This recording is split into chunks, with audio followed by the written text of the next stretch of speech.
बिस्मिल्लाहिर्रहमानिर्रहीम। अस्सलाम वालेकुम फ्रेंड्स। उम्मीद है कि अल्लाह के फ़ज़ल और करम से आप जहाँ कहीं भी हैं खुश होंगे। हम भी अल्हम्दुलिल्लाह ठीक हैं। तो नाज़रीन, जो मेरे नए दोस्त पहली बार देखेंगे इस वीडियो को, वो अगर अच्छी लगे तो प्लीज़ ज़रूर सब्सक्राइब कर लेना। तो नाज़रीन, बेसिकली जो आज की हमारी वीडियो है, ये लास्ट वाली वीडियो का पार्ट 2 समझ लीजिए या कुछ भी। इसमें भी हम वही गपशप करेंगे, एक कॉमेंट्स भी है, लेकिन उससे पहले मैं एक चीज़ अर्ज़ करता चलूँ।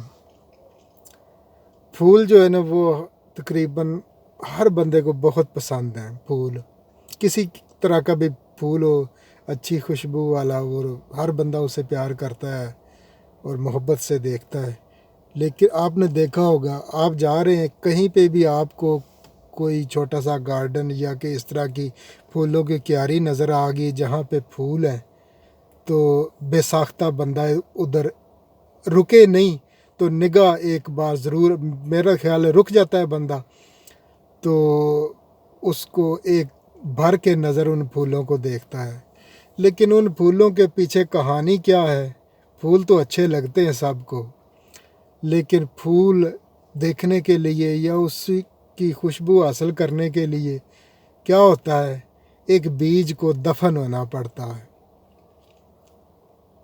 ये बड़ा गहरी नुक्ते की बात है कि एक बीज को दफन होना पड़ता है, उसके बाद जाके टाइम के लगता है उस पे तैयार होने पे पौधा, और जब वो अपने अरूज पे पहुंचता है, जवानी पे पहुंचता है, तो फूल बन जाता है, उसके निकल आते हैं पहले ब्लॉसम फिर फूल। तो ये कहानी है फूल की। इसी तरह ही इंसान की भी ज़िंदगी तकरीबन सिमिलर ही है। उसके बाद मैं ये बात को इस तरफ लेके आ रहा हूँ कि जो कि हमारा गुज़श्ता वीडियो था उसके मतलब, कि कोई भी चीज़, फूल की खुशबू लेने के लिए बीज, उसने खुशबू दे दी आपको, लेकिन आपने नहीं सोचा कि इसके पीछे कहानी क्या है, या मैंने भी नहीं सोचा कि इसके पीछे कैसे ये फूल तैयार हुआ, बीज दफन हुआ, तब जाके फूल बना, टाइम लगने के बाद। तो इसी तरह ही हर चीज़ का जो टाइम लगता है। एक दोस्त, उन्होंने बड़ा खूबसूरत एक कमेंट्स किया, तो उस पे भी जो मैं बात कर रहा हूँ, क्योंकि गुज़श्ता वीडियो से सिमिलर ये वीडियो है, उसका पार्ट 2 मैंने अर्ज़ किया है। तो उन्होंने कहा कि जो यूरोपियन कंट्री हैं जितनी भी, ये बहुत एडवांस हैं, हमारी जो कंट्री है उनसे बहुत पीछे है, तो ये उधर रहते हो, कोई टिप दो। मैं टिप देने वाला कौन होता हूँ, लेकिन आपने मुझे पूछा ये सवाल, तो मैं आपका मशकूर हूँ, आपने इस काबिल समझा मुझे। मैं आपको एक चीज़ आज बताता हूँ नाजरीन। हम जो बेसिकली पाकिस्तानी हैं ना, हमारे ज़हन को वाश करने के लिए बहुत सी हार्ड वर्क की ज़रूरत है। वो कैसे? आपकी पावर है आपका वोट। वोट का मतलब यही है कि आपकी पावर, आपकी बॉडी की पावर, आपके हाथों की पावर, ये वोट है बेसिकली। हम कोई भी चीज़ ख़रीदने जाते हैं ना, उसको 100 बार हम देखते हैं उल्ट पुल्ट करके कि इसमें कोई ख़राबी ना हो, लेकिन जब हम लीडर चुनते हैं बग़ैर सोचे समझे, बरादरी बेस पे मार खा जाते हैं। जैसा कि जितना हम इन्वेस्टिगेशन करते हैं एक चीज़ ख़रीदने में, वो हासिल करने में, कि इसमें कोई ख़राबी ना हो, ये कोई डैमेज ना हो, वो उस पर पूरी तहकीकात के बाद हम लेते हैं। तो इसी तरह काश हम वोट देने से पहले भी वो तहकीकात कर लें। इस कंट्री में जो पार्टी भी इलेक्शन के लिए मुंतखब होती हैं, लड़ती हैं इलेक्शन, तो वो टेलीविज़न पे बैठ के, कोई जलसा जुलूस नहीं है इधर, ना ही लोगों को जलील किया जाता है बुला बुला के, इधर इकट्ठे हो जाओ, फ़लानी जगह जलसा है, उधर पटवारी भी लगे हैं और थानेदार भी लगे हैं, कोई ऐसी चीज़ नहीं। टेलीविज़न पे बैठ जाते हैं, उधर वो अपना जो उनका होता है पॉलिसी, जो उन्होंने करना होता है आइंदा इलेक्शन के बाद, वो बता देते हैं। लोग देखते हैं किसने अच्छी बात कही है, उसको वोट दे देते हैं। नाजरीन, वोट की मैं बात कर रहा था। वोट, ये पावर है आपकी, आपने ये रियासत को दे दी, किसी भी फ़र्द को, दो पार्टियां, आपने एक फ़र्द को अपनी जो पावर दे दी, बदले में रियासत ने जो वादा किया था वो क्या है? आपकी माल जान, इज़्ज़त आबरू का तहफ़्फ़ुज़, और रहने के लिए छत, पहनने के लिए सफ़ेद कपड़ा, और खाने के लिए अनाज रोटी वगैरह चीज़ें ऐसी। ये तो आप रियासत ने आपसे वादा किया, आपकी जो पावर है वो लेने के लिए आपने पावर उन्हें दे दी। आगे हमने चुने कैसे थे वो ये भूल गए। वो पार्लियामेंट में बैठ के ये तो फैसले कर सकते हैं कि हमारा डैमेज ये है हमारा, लेकिन जो आम पॉपुलेशन है उसके लिए कोई कानून बना हो, कुछ भी नहीं, कभी भी नहीं, ऐसा सुना भी नहीं होगा। आपने पावर उन्हें दे दी, लेकिन आपने मुंतखब करके उन्हें भेज दिया पार्लियामेंट में, लेकिन उन्होंने आपके लिए कुछ भी नहीं किया। तो मेरा कहने का मकसद है कि ये जमहूरियत बेहतरीन इंतकाम है। आप लीडर अच्छा चुने, मेरा ख्याल है 1 या 2 टर्म में और के बाद अल्हम्दुलिल्लाह आप चुनते जाएंगे अच्छा, तो आपको इसका समर आने मिल जाएंगे। दूसरी बात रही कि इंग्लैंड के या यूरोप के बराबर क्यों नहीं है, कहाँ पे पीछे है, मुझे ये नहीं समझ आ रही।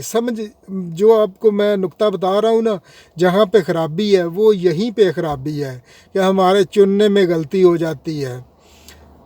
बाकी आप देखें, मेरे वालिद इस कंट्री में बहुत देर पहले आए, लेकिन 59 या 1960 में या 59 में आए थे। तो मेरे वालिद कहते हैं कि इस कंट्री में हम अगर सालन पका लेते, ये तो करते ही नहीं है ना, ये तो अपना बर्गर बटा ये सैंडविच वगैरह ही है। हम सालन बना लेते थे, अगर ज़्यादा बन जाता था ना तो हम बाहर बर्फ़ में दबा देते थे। बर्फ़ इतनी पड़ी होती थी, फ्रिजें नहीं होती थी। टेलीविज़न उसके बाद आने लगे वो किराए पे। ये मुझे भी पता है कि पाकिस्तान में भी कभी टेलीविज़न किसी ने किराए पे नहीं लिया होगा। शायद वीडियो VCR जब ज़माना था वो लोग लेके आते, फिल्में वगैरह देखते थे। लेकिन उस वक्त पाकिस्तान में भी अब फ्रिज आया इस कंट्री में, मेरे ख्याल 6 माह बाद पाकिस्तान पहुंच गया। अब रिसेंटली अंदाज़ा लगा लीजिए कि iPhone 12 Pro इधर आया, और मेरा ख्याल है 2 माह बाद या 1 माह बाद, या पाकिस्तान इधर से पहले पाकिस्तान में बिक रहा था वो, या अभी चल रहा है सैमसंग का शायद S21, पाकिस्तान में नहीं है वो। यार पीछे हम कहाँ से है मुझे नहीं मालूम। जो इधर चीज़ बिकती है वो सबसे पहले उधर बिकती है, पीछे हम वहीं पे है। हमारे चुनने में जो गलती है वो हम गलती जब कवर कर लेंगे तो मेरा ख्याल करता है कि हम ठीक हो जाएंगे। बाकी सज़ा, अब देखिए, जो अदालत एक बंदे को पूछती है कि बताओ ये पैसा, ये मनी, ये कहाँ से आई, ये जायदाद तुमने कहाँ से बनाई, वो बंदा कहता है कि ISI उसको गालियाँ देता है, फ़ौज को गालियाँ देता है, अदारों दूसरे को गालियाँ देता है। ये नहीं बताता कि मैं पैसा जो रियासत पूछ रही है, अदालतें पूछ रही हैं, उनका जवाब दूँ। लेकिन वो कहता है कि ये फ़लाँ चोर है, फ़लाँ चोर है। मैं कुछ नहीं हूँ, मैं तो साफ़ हूँ, मैं ठीक हूँ। आप तो देखेंगे जो अभी चल रहे हालात, आप देख रहे हैं। मेरे कहने के नाम लेने की ज़रूरत नहीं है। अदालत कुछ पूछ रही है लेकिन वो गालियाँ अदारों को दी जा रही हैं। अगर इनको ऐसा इंसाफ मिलेगा, जब तक ऊपर इंसाफ नहीं होगा, बड़ा चोर नहीं पकड़ा जाएगा। छोटी मोटी तो वारदातें इधर भी होती हैं, वो कभी भी नहीं रुकती, इधर भी होती है छोटे मोटे, लेकिन सज़ा उनकी भी होती है। अगर नहीं कोई पकड़ा गया छोटा मोटा तो चलो वो तो निकल गया, लेकिन जब तक ऊपर सज़ा नहीं होगी, जब हम उसको जो अदालत में जा रहा है पेशी पे, हम उसके पीछे नारे मारते जाएंगे, वो पता है हमें चोर है यार, चलो नहीं चोर है वो, उसको कहो सफाई अपनी पेश कर दे, जो अदालत पूछ रही है वो बता दे अदालत में, चलो हम तुम्हें अगली बार चुन लेंगे। यार हमारा इतना तो दिमाग काम करना चाहिए कि हम चुन किसको रहे हैं, जिसको अदालत पूछ रही है कि इधर आओ बताओ ये पैसा कहाँ से आया, वो अदारों को गालियाँ देता है। तो इधर भी तो कुछ अल्लाह ताला ने रखा हुआ है ना सोचने के लिए। जब हम इससे काम नहीं लेंगे तो हम पीछे ही रहेंगे। नाजरीन, ये नुक्ते की बात है, कभी भी जब तक آپ نے ایک مشہور قصہ سنا ہے نا کہ جب جرمنی اور انگلینڈ کی جنگ لگی ہوئی تھی نا تو لوگ چیختے چلاتے، جرمنی نے تباہی مچا دی تھی، ادھر عمارتیں سب کچھ گر رہا تھا، تو لوگ چیختے چلاتے مر بھی رہے تھے، مکان گر رہے تھے، وہ بمباری کر رہا تھا، لوگ چیختے چلاتے اس وقت کے پرائم منسٹر چرچل کے پاس گئے. انہوں نے کہا کہ ہم مر گئے، یعنی کہ احتجاج کیا کہ یہ بند کراؤ جنگ، یہ سارا سلسلہ بند ہونا چاہیے، ہم تو مر رہے ہیں. تو انہوں نے، جو چرچل نے بڑا خوبصورت جملہ کہا تھا، کیا کہ جاؤ پتہ کرو عدالتیں انصاف کر رہی ہیں. لوگ گئے، انہوں نے دیکھے فیصلے، پھر واپس جو بڑے لوگ تھے جو اس احتجاج کو ہینڈل کر رہے تھے یا ان کے پیچھے لوگ جا رہے تھے، انہوں نے جا کے بتایا کہ واقعی عدالتیں تو فیصلے کر رہی ہیں.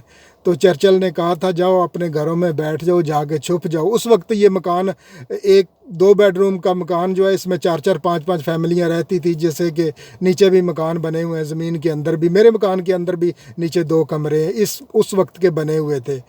تو دیکھیے یہ کہ جنگ لگی ہوئی ہے، تباہی مچ رہی ہے، لیکن اس کا ایمان کتنا پختہ ہے عدالتوں کے فیصلوں پر، کہ اگر عدالتیں فیصلے صحیح کر رہی ہیں نا تو کوئی بات نہیں، ہمیں کوئی نہیں ہرا سکتا.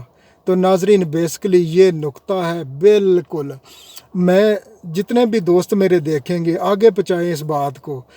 اب لیڈر چننے میں دیکھیں پرکھیں وہ کیسا اس کا کردار ہے. اور پھر ایک بہت، میں جب چھوٹا سا تھا تقریباً 9 یا 8 میں پڑھ رہا تھا تو مجھے ایک بزرگ نے بتایا تھا کہ نیوز دیکھا کرو، تمہیں ملکی حالات کی خبر رہے گی. میں اس وقت سے نیوز کا مجھے عشق ہے. آج بھی میں شام کو 1 گھنٹہ 1.5 گھنٹہ میں روزانہ نیوز دیکھتا ہوں. پولیٹیکل ٹاک شو، یار جھوٹ سے سچ سے کچھ بھی ہو، لوگ کہتے ہیں کہ یہ جھوٹی خبریں ہیں، کچھ بھی ہو، ملکی حالات سے باخبر تو بندہ رہتا ہے نا. تو ناظرین یہی طریقہ کار ہے آگے جانے کا، کہ اپنے چننے میں دیکھیے ہم کس کو چن رہے ہیں، اور جس کو چن رہے ہیں وہ کیا ہے اس قابل، اور اگر اس کے کیس ہیں تو وہ خود ختم کرے اس کو. ہمیں روڈوں پہ اس کے